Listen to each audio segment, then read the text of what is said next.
birthday. I want you to know that always come to Naha and I'm here for you. I try to let my feelings for you. Tired. Always ako ma-remember tayo.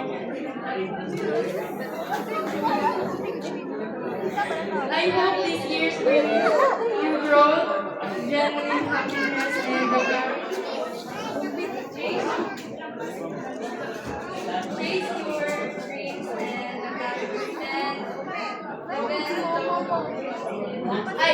even when things get hard, don't rush everything. Take your time, make memories, and learn from every experience along the way.